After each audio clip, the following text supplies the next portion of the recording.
What's going on, everybody? This is Island Hopper TV, and today we're coming to you from Barcelona, Spain. There will be timestamps below so you can bounce around from destination to destination.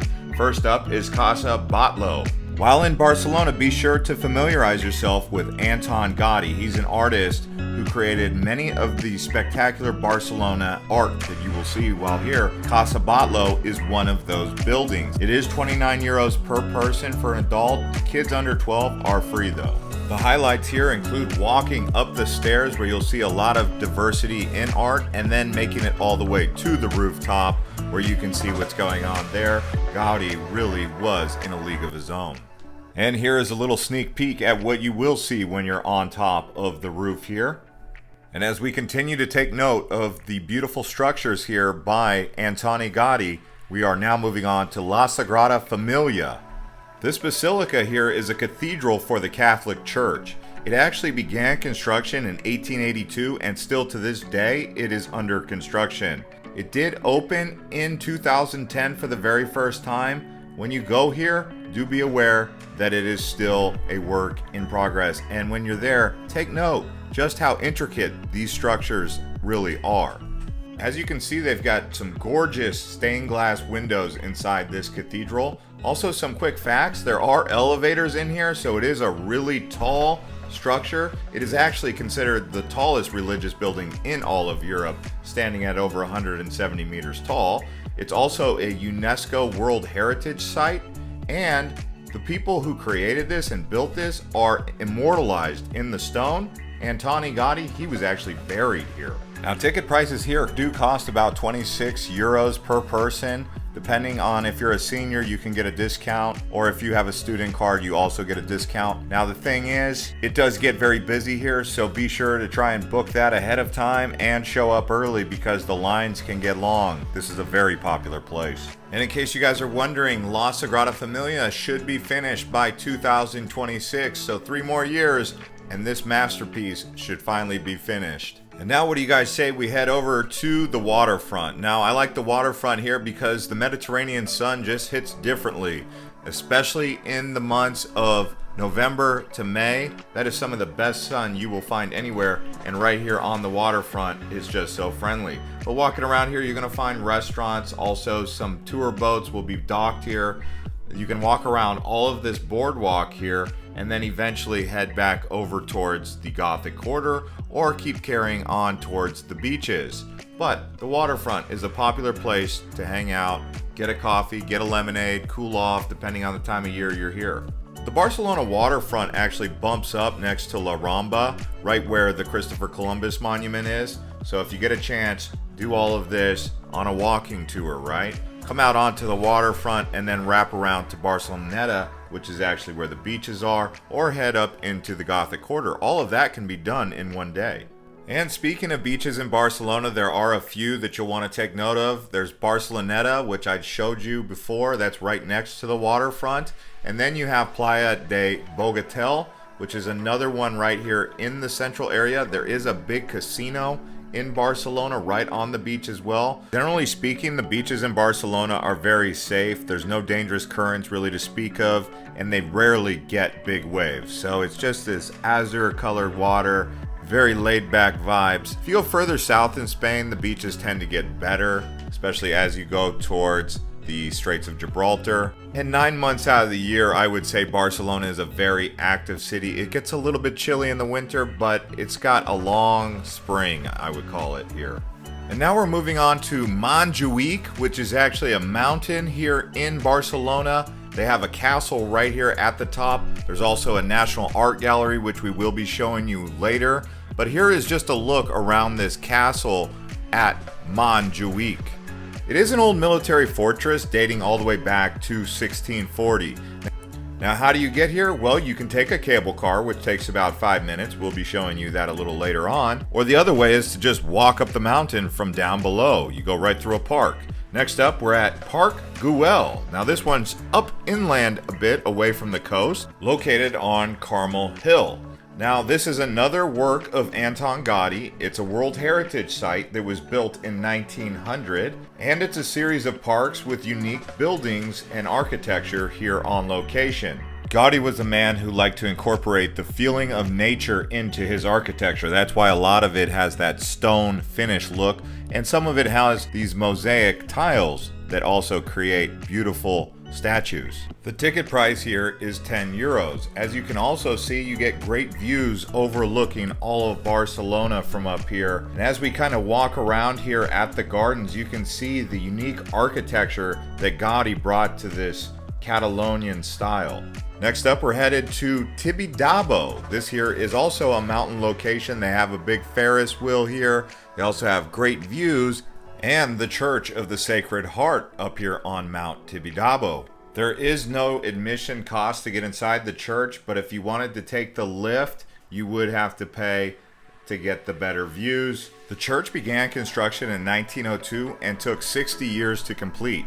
This really is a gem of a location. Alright, so now what we're going to do is head back down the hill to where the cable car is. You can get the cable car going in one direction. That's going to cost you 12.50 euros, or you can do it round trip, return ticket included, 20 euros. There are 3 stops, and like I said, it does take about 5 minutes to get up to the top. It is considered a modern cable car, so it does have quality. Now, it does only run during daylight hours from 10:30 a.m. to 7 p.m., so keep that in mind. Next up, let's talk about food in Barcelona. So you're going to have a lot of wine selections, also meats. They have jamón ibérico, which is something that you might want to try, gazpacho. They also have some croquettes, but I like to go here and get some tapas. Tapas is a variety of different appetizers that they serve. And then you also have lamb shank. I really like lamb chops here. And when it comes to veggies, expect to have a lot of onions. You're gonna have some tomatoes, obviously, with the gazpacho. Fresh salad, and believe it or not, they do love their beans. White beans, brown beans. You can also get fresh produce from the local markets, especially the one on La Rambla. Plenty of variety in seafood dishes for those of you who love their seafood. Barcelona's got you covered. And then, like I said before, lots of assorted meats. And this here is the Arc de Triomphe, but this is the arch that actually led to the 1888 World Exhibition Fair that was held right here at Parc de la Ciutadella, which is actually right in the heart of Barcelona, in my opinion. So this area right here, I do recommend walking around this park. It's very relaxed, and I actually think this is one of my favorite ponds I've ever been to, this one here around the park. Entrance to the park and the arch is actually free, so that's good news. It opens up at 10 a.m. for those of you who want to get an early morning in. Not going to happen here, but the grounds are extensive. They do cover around 70 acres. And by the way, if you guys check the links in the description, you'll see we did a top 25 best cities to visit in Europe. So if you haven't already seen that video and you're looking to go to Europe, definitely must watch that. I will put a link below in the description and the comment. And let's keep this show on the road. Now we're headed up to Santa Maria Montserrat, or the Abbey of Montserrat as it's known. This is actually a Benedictine monastery up here in the mountains. It's about an hour and a half to 2 hours away from Barcelona. And to the people of Barcelona, this is considered a sacred mountain. It is an old mountain. The Romans knew about it. And inside of the actual house, there's an ancient wooden statue of the Virgin Mary and her child that was supposedly carved by St. Luke. Now we're headed back down to Barcelona to the Gothic Quarter. This area is very much like cruising through medieval streets. Nowadays you can find Catalan restaurants, clubs, some trendy bars. There's also some museum of history here, but for the most part it shows the remains of the old Roman city that was here. Artisans still are selling their leather, and there's other street vendors around the area that ultimately leads towards La Rambla. And the reason this place is so popular is because this is where the Romans supposedly laid claim to the land and built their first settlement right here on this coastline. That's why it's so famous. It also has this labyrinth of pathways and streets and architecture that really takes you back in time and gives you this medieval atmosphere feeling. Next up, we're headed to the National Art Museum of Catalonia. Here they're going to have works of art by Picasso.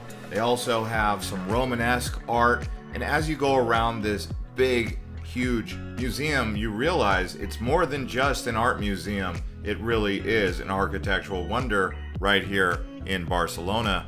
There are many famous artists who have their art here. Famous works of art like The Woman in the Hat and Fur Collar by Pablo Picasso. And they say entrance into this museum is actually free after 3 o'clock on Saturdays. They do have a collection size of 290,000 pieces, and they average an annual attendance to this museum of 1 million visitors per year. I highly recommend this art museum.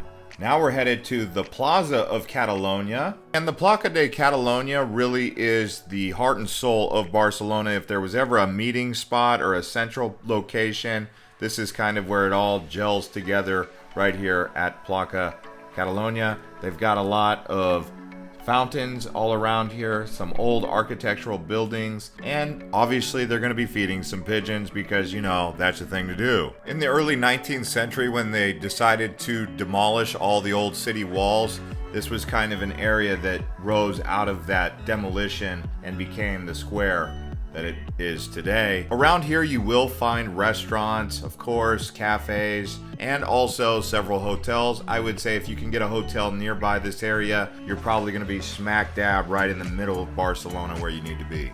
And next up, the statue of Christopher Columbus here in Barcelona. It's in a great area. It is a controversial statue, but basically Christopher Columbus discovered the Americas for Spain, as they would say, even though he was Italian. But here at the Columbus Monument, you're right next to La Rambla, and it is one of the most popular places to start your day. Around the base is flanked with these really cool lions that you can take pictures with, and if you actually keep going on La Rambla down towards the waterfront, you can end up going back to the waterfront area, like I said before, and just get some lunch or some dinner and recalibrate for a night on the town. Next up, we're headed to Mercado Bocarea. So this market is just off La Rambla, right there in the heart of it all, and it is a metallic glass structure from the exterior. You can see it really is a unique structure, but the reason it's famous is because of the quality and the diversity of products that you will find here from all over the world, really. And of course, you can pick up some fresh produce or meats if you need to. This is the city's market.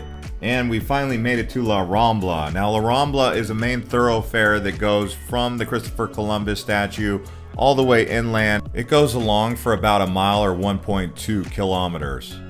And you're going to see a lot of these street performers along the road. As you can see, I kept tipping each one that I came up to, and they all kind of do a unique thing. But La Rambla is much more than just street performers. It's also going to have some vendors and lots of people just walking up and down here. It's the main thoroughfare, like I said. And for the most part, it is going to be tourists that you will see here. About 50% of those that are going to be walking around are tourists. There are some locals that come here, but they're typically the vendors.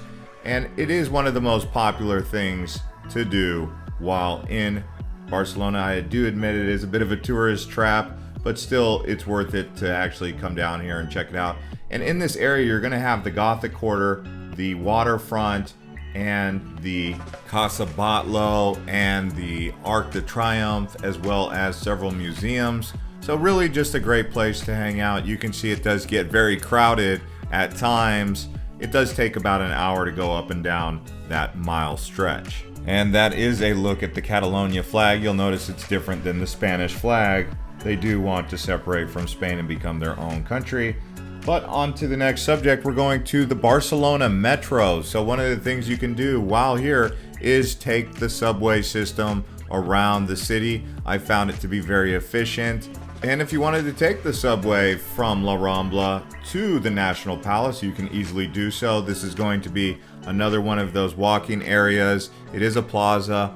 Outside of that National Palace area where the museum is, you'll see these two pillars and this roundabout that's very popular. It's a nice place to walk around. You'll also see a theater nearby. So check out this area called the National Palace, and you can see why on the outside it's very beautiful. They've got lots of fountains as you walk up towards the National Palace, which is actually now the Catalonia Art Museum, which we highlighted before. Some of you may be interested to hear this. The Olympics of 1992 that were held in Barcelona are very close to the National Palace area. You can actually walk about 15 minutes and you will be there. Around here they also have gardens as you kind of go away from the palace. And when you're in Barcelona, there's a building that's going to stand out more than anything. It's the Torre Glorious. It used to be called the Torre Agbar. It's a 38-story skyscraper. And there actually is a new observation deck at the top that they just opened. So you can actually go up there. And that's a wrap from Barcelona. I hope you guys enjoyed this. If you did, please hit the like button. Consider subscribing and watching our other videos. I will put a link to our Rome Best Things to Do video as well as 25 Best Cities in Europe. See you on the next one. You can click the end screen to watch now.